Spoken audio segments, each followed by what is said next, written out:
ಎಲ್ರಿಗೂ ನಮಸ್ಕಾರ. ನೀವು ನೋಡ್ತಾ ಇದ್ದೀರಾ ಟಿವಿ ವಿಕ್ರಮ. ನಾನು ಮುಮ್ತಾಜ್ ಅಬ್ದುಲ್ ನೆಲ್ಲಡ್ಕ.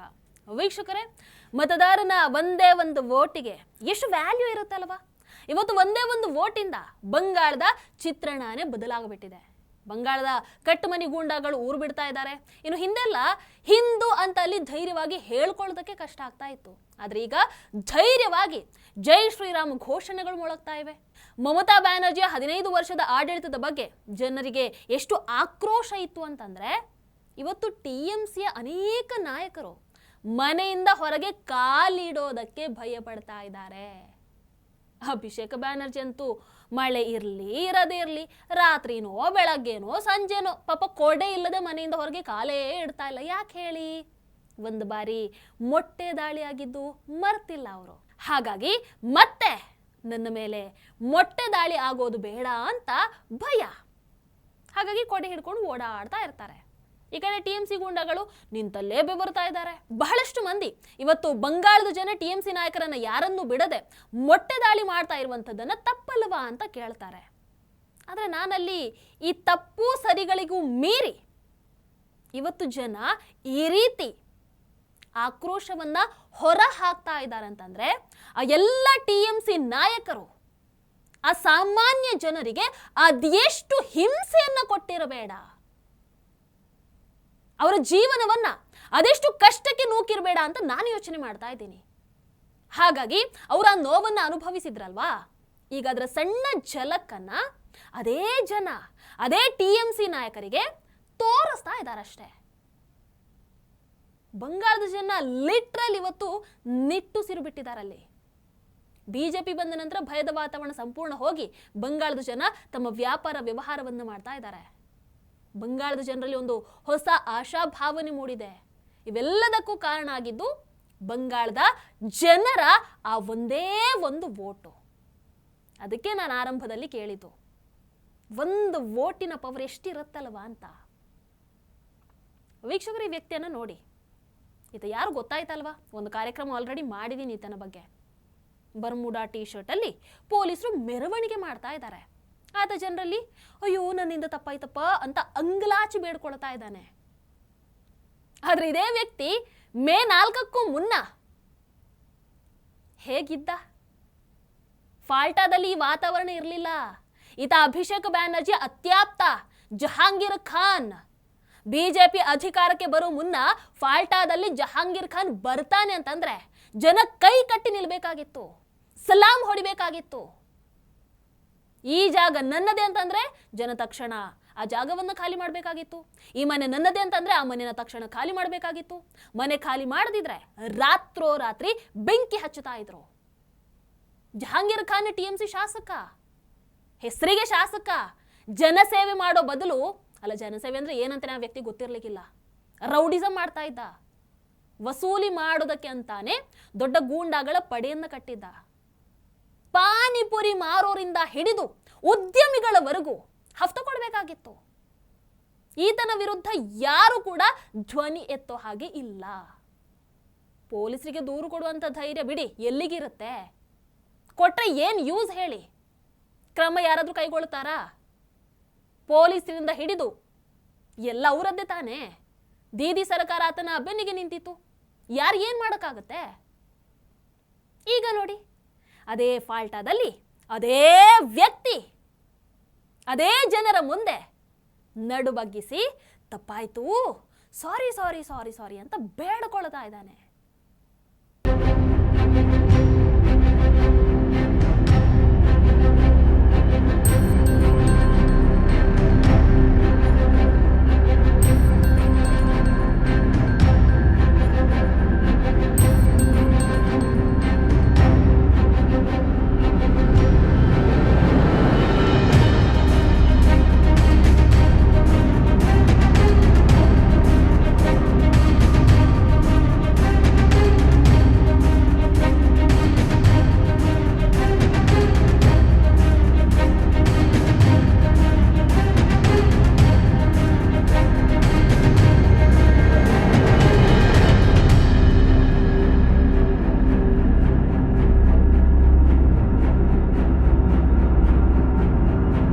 ಪೊಲೀಸರು ಈತನಿಗೆ ಸಲಾಂ ಹೊಡಿತಾ ಇದ್ರು, ಇವತ್ತು ಅದೇ ಪೊಲೀಸರು ಕೈಗೆ ಕೋಳವನ್ನು ಹಾಕಿ ಜೈಲಿಗಾಡ್ತಾ ಇದ್ದಾರೆ.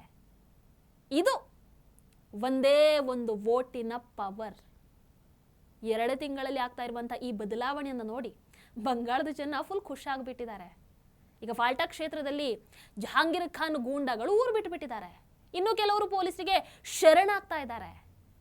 ಯಾವ ಜಹಾಂಗೀರ್ ಖಾನ್ ಬೆಂಬಲಿಗರು ಜನರಿಗೆ ಬೆದರಿಕೆಯನ್ನ ಹಾಕ್ತಾ ಇದ್ರು, ಇವತ್ತು ಅದೇ ಗೂಂಡಾಗಳು ದಯವಿಟ್ಟು ನಮ್ಮ ವಿರುದ್ಧ ದೂರನ್ನು ಕೊಡಬೇಡಿ, ನಮ್ಮಿಂದ ತಪ್ಪಾಯ್ತು, ಇನ್ಯಾವತ್ತೂ ನಿಮ್ಮ ಸುದ್ದಿಗೆ ಬರಲ್ಲ ಅಂತ ಬೇಡ್ಕೊಳ್ತಾ ಇದ್ದಾರೆ.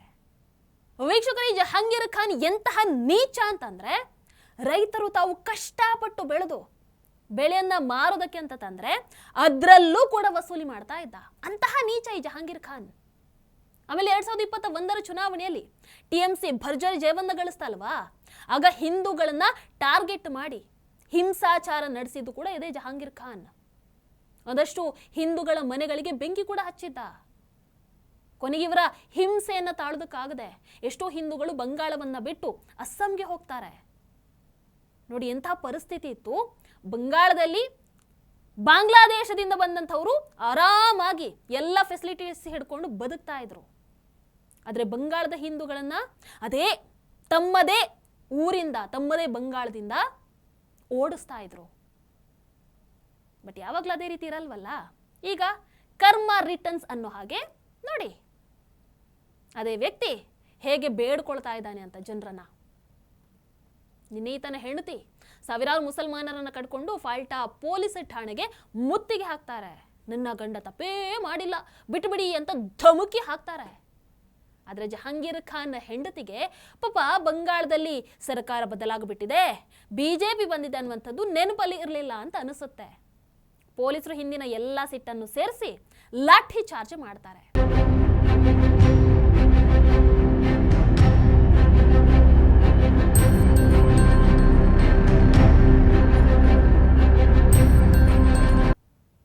ಜಹಾಂಗೀರ್ ಖಾನ್ ಬೆಂಬಲಿಗರು ಎದ್ನೋ ಬಿದ್ದುನೋ ಅಂತ ಓಡಿದ್ದಾರೆ. ಕೆಲವರು ಜೀವ ಉಳಿಸ್ಕೊಳ್ಳೋದಕ್ಕೆ ಕೆರೆಗೂ ಹಾರಿಬಿಟ್ಟಿದ್ದಾರೆ. ಇದು ಕೂಡ ಒಂದು ವೋಟಿನ ಪವರ್. ವೀಕ್ಷಕರೇ, ಬಂಗಾಳದ ಹಳ್ಳಿಗಳಲ್ಲಿ ಯಾವ ರೇಂಜಿಗೆ ಭ್ರಷ್ಟಾಚಾರ ಇತ್ತು ಅಂತಂದ್ರೆ, ಸರ್ಕಾರದ ಒಂದು ಯೋಜನೆಯ ಲಾಭವನ್ನು ಪಡಿಬೇಕಾದ್ರೆ ಅದರ ಅರ್ಧದಷ್ಟು ಹಣ TMC ಗೂಂಡಾಗಳಿಗೆ ಕೊಡಬೇಕಾಗಿತ್ತು. ಇಲ್ಲಾಂತಂದ್ರೆ ಈ ಯೋಜನೆ ಅವ್ರಿಗೆ ಸಿಗ್ತಾ ಇರಲಿಲ್ಲ. ಈ ವಿಡಿಯೋದಲ್ಲಿ ನೋಡಿ ಹೆಂಗೆ ಅಳುತ್ತಾ ಇದ್ದಾಳೆ ಅಂತ. ನನ್ನನ್ನೇನು ಮಾಡಬೇಡಿ, ನಾನು ವಸೂಲಿ ಮಾಡಿದಂಥ ಎಲ್ಲ ಹಣವನ್ನು ನಿಮಗೆ ವಾಪಸ್ ಕೊಟ್ಟು ಬಿಡ್ತೀನಿ, ನನ್ನ ಮನೆಗೆ ಬೆಂಕಿಯನ್ನು ಹಚ್ಚಬೇಡಿ, ನನ್ನಿಂದ ತಪ್ಪಾಗಿಬಿಟ್ಟಿದೆ, ನನ್ನನ್ನು ಕ್ಷಮಿಸಿಬಿಡಿ. ಈ ಬೇಡ್ಕೊಳ್ತಾ ಇರುವಂತಹ ಮಹಿಳೆಯ ಹೆಸರು ಮಂದಿರ. ಅದ್ಯಾವುದೋ ಒಂದು ಗ್ರಾಮ ಪಂಚಾಯಿತಿಯ ಲೀಡರ್ ಅಂತೆ. ದೀದಿ ಅಧಿಕಾರದಲ್ಲಿ ಇದ್ದಂತಹ ಸಂದರ್ಭದಲ್ಲಿ ಜನರಿಂದ ಹಣ ವಸೂಲಿ ಮಾಡ್ತಾ ಇದ್ಲು. ಈಗ ಅದೇ ಜನ ಆಕೆ ಮನೆಗೆ ಮುತ್ತಿಗೆ ಹಾಕಿ, ಎಲ್ಲಿ ನಮ್ಮ ದುಡ್ಡಲ್ಲಿ ನಮಗೆ ವಾಪಸ್ಸು ಕೊಡಿ ಅಂತ ಕೇಳ್ತಾ ಇದ್ದಾರೆ. ಅದಕ್ಕೆ ಈ ರೀತಿ ಹತ್ಕೊಂಡು, ಅಯ್ಯೋ ನನಗೇನು ಮಾಡಬೇಡಿ, ನಾನು ನಿಮ್ಮ ದುಡ್ಡನ್ನ ವಾಪಸ್ಸು ಕೊಡ್ತೀನಿ ಅಂತ ಬೇಡ್ಕೊಳ್ತಾ ಇರುವಂಥದ್ದು. ಇದನ್ನು ನೋಡಿದಾಗ ನನಗೆ ಒಂದೇ ಅನಿಸಿದ್ದು, ಇಂತಹ ಟ್ರೀಟ್ಮೆಂಟ್ ಬಹಳಷ್ಟು ಮಂದಿಗೆ ಆ್ಯಕ್ಚುಲಿ ಅವಶ್ಯಕತೆ ಇದೆ. ವೋಟ್ ಹಾಕೊಂಡವರನ್ನ ಬೇಕಾಬಿಟ್ಟಿ ನೋಡ್ಕೊಳ್ತಾರಲ್ವಾ, ಅಂತಹ ಬಹಳಷ್ಟು ಮಂದಿಗೆ ಇಂತಹ ಟ್ರೀಟ್ಮೆಂಟಿನ ಅವಶ್ಯಕತೆ ಇರುತ್ತೆ ಅಂತ ಅನ್ಸುತ್ತೆ.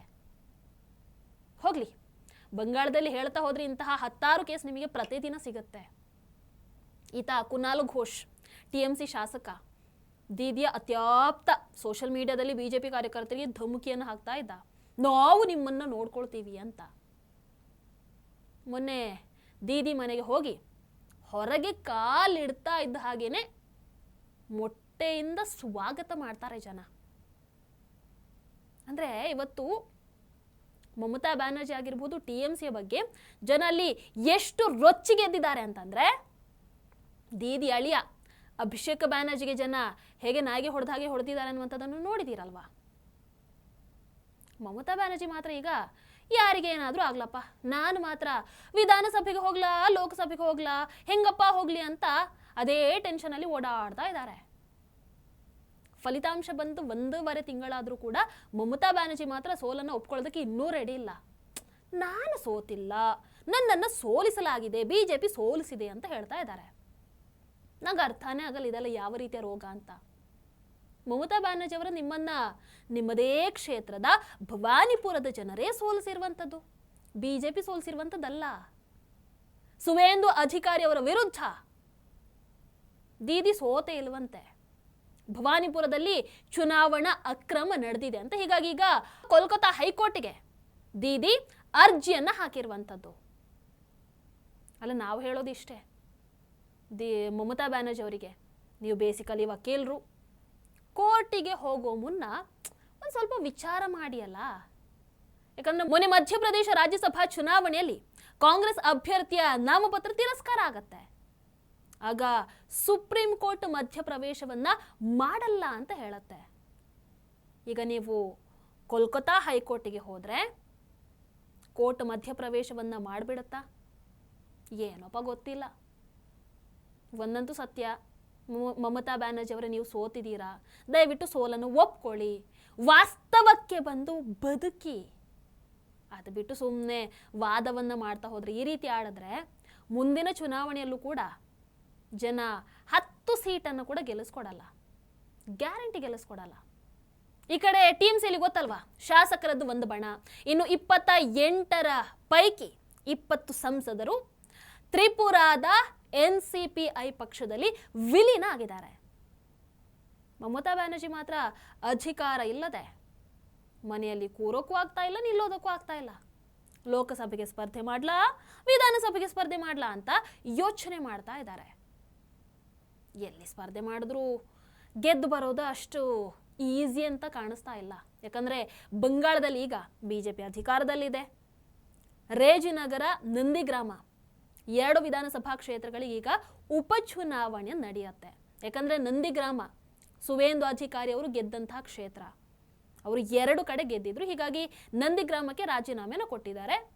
ರೇಜಿನಗರ ಮುಸ್ಲಿಂ ಡಾಮಿನೇಟೆಡ್ ಕ್ಷೇತ್ರ, ಹುಮಾಯೂನ್ ಕಬೀರ್ ಗೆದ್ದಂತಹ ಕ್ಷೇತ್ರ. ಈ 2ರಲ್ಲೂ ಕೂಡ ದೀದಿ ಸ್ಪರ್ಧೆ ಮಾಡಿದ್ರೆ ಗೆಲ್ಲುವಂಥದ್ದು ಆಲ್ಮೋಸ್ಟ್ ಡೌಟ್ ಅಂತ ಕಾಣಿಸುತ್ತೆ. ಕೊನೆಯಲ್ಲಿ ಒಂದಂತೂ ಹೇಳಬಹುದು, ಬಂಗಾಳ ಚುನಾವಣೆ ನೋ ಡೌಟ್ ಎಲ್ಲ ಪಕ್ಷಕ್ಕೂ ಕೂಡ ಮಾದರಿ, ಒಂದು ಉದಾಹರಣೆ. ಏನು ಉದಾಹರಣೆ?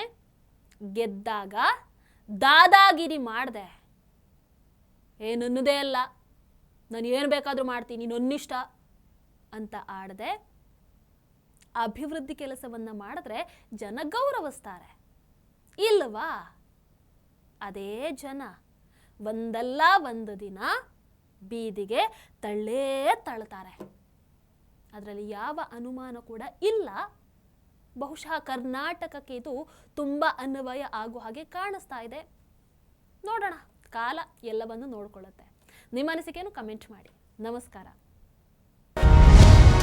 ಟಿವಿ ವಿಕ್ರಮ, ದೇಶ ನಿಮ್ಮ ಕೈಯಲ್ಲಿ. ಈ ಕಾರ್ಯಕ್ರಮ ನಿಮಗೆ ಇಷ್ಟ ಆಗಿದ್ದಲ್ಲಿ ಲೈಕ್, ಶೇರ್ ಹಾಗೂ ಕಮೆಂಟ್ ಮಾಡಿ. ಟಿವಿ ವಿಕ್ರಮದ ಕಾರ್ಯಕ್ರಮಗಳನ್ನು ನಿರಂತರವಾಗಿ ವೀಕ್ಷಿಸಲು ಸಬ್ಸ್ಕ್ರೈಬ್ ಮಾಡಿ, ಬೆಲ್ ಐಕನ್ ಒತ್ತಿ.